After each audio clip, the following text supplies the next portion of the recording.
असली रूप मेरे सामने आए तो वो रूप ऐसे थे, माल तेरे पास है तो माल तेरा खाएंगे, हुआ जो खत्म तो नजर नहीं आएंगे।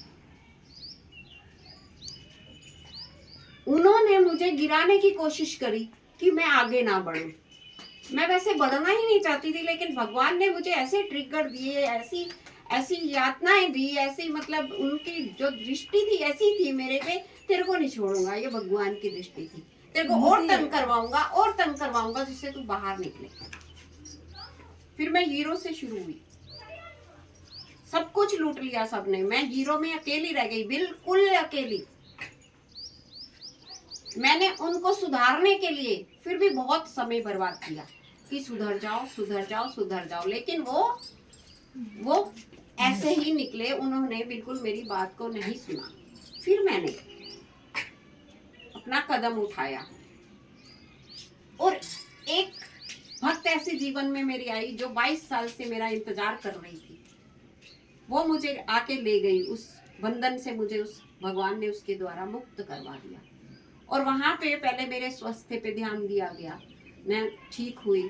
फिर उसके बाद भगवान ने मुझे वहां भी ट्रिगर दिया कि बाहर निकल।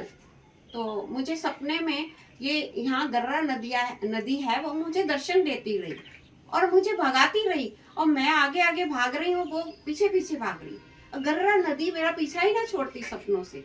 मेरे पास किसी आत्मा ने जो चली गई हैं, उन्होंने 2 बीघे जमीन मुझे दे रखी थी, यहाँ मैया जी का मंदिर बनेगा। फिर मैंने सोचा कि मंदिर का क्या है, मंदिर तो जगह जगह है। और जैसे कि ये लिविंग रिलेशनशिप के बारे में बोलूंगी, बहुत चला है कि लिविंग रिलेशनशिप में लोग खराब हो रहे हैं, लव मैरिज में लोग खराब हो रहे हैं। तो मैंने सोचा क्यों ना उन्हें ठीक किया जाए।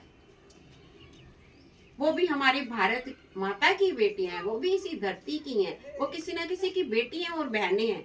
उनके लिए एक अच्छा प्रोजेक्ट चालू किया जाए जिससे वो अपने जीवन को दोबारा बना सके। भगवान से प्रार्थना करी और चल दी इस तरफ जंगलों में। इस टाइम मैं ऐसी जगह पे हूँ, यहाँ पे शहरी वातावरण बिल्कुल भी नहीं है और लोग ज्ञान और उसको बहुत कम लोग जानते हैं। मेरी बातों को कम समझ पाते हैं, लेकिन जो समझ पाते हैं वो बहुत अच्छी तरह समझ पाते हैं।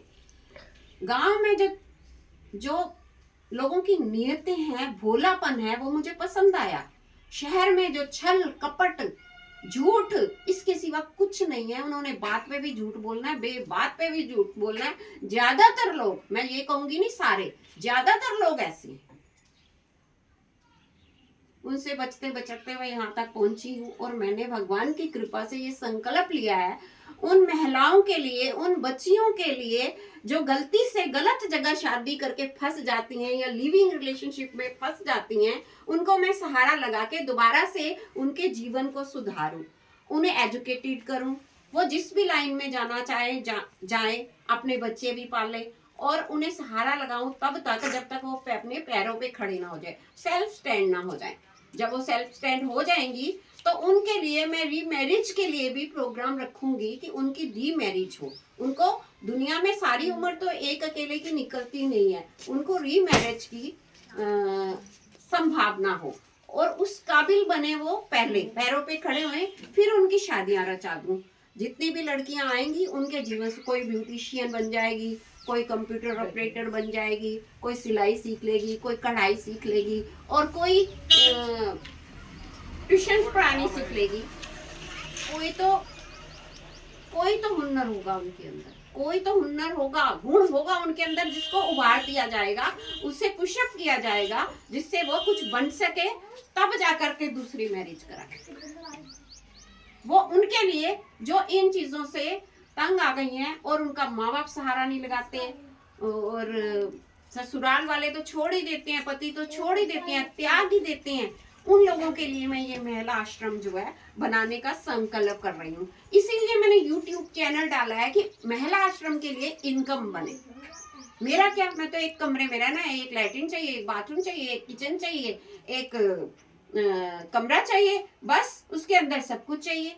और तो मुझे कुछ भी नहीं चाहिए ना, बाकी जगह 2 बीघे जगह में क्या करूंगी मैं महिला आश्रम बना दूंगी, छोटा सा गौ आश्रम बना दूंगी, बीच में पार्क बना दूंगी और मंदिर तो बनेंगे। क्योंकि भगवान की कृपा बिना कुछ संभव नहीं है। शुरुआत में जो है गेट के बाहर मंदिर होंगे, गेट के अंदर महल आश्रम होगा, ऐसा मेरा नक्शा बनेगा कि मंदिर में सब आ सकते हैं, अच्छे बुरे सब आएंगे, किसी को रोक नहीं सकती मैं। लेकिन जहाँ महल आश्रम है वहां गेट बंद हो जाएगा और फिर महिलाएं अंदर रहेंगी और गौशाला का अलग पोर्शन कर दूंगी। इस जगह, इस भूमि का मैं पूजन करने जा रही हूँ रामनवमी पे। और जो भी आना चाहता है, जो भी उसमें सहयोग लगाना चाहता है, मुझे व्हाट्सएप पे कांटेक्ट करें। अब मैं एक भजन सुना देती हूँ प्रभु की याद में। हम सब अंधेरे में हैं, हमें किसी को कोई रोशनी नहीं है, और भगवान से हाथ जोड़ के विनती करेंगे कि हमारे को रोशनी में ले आए।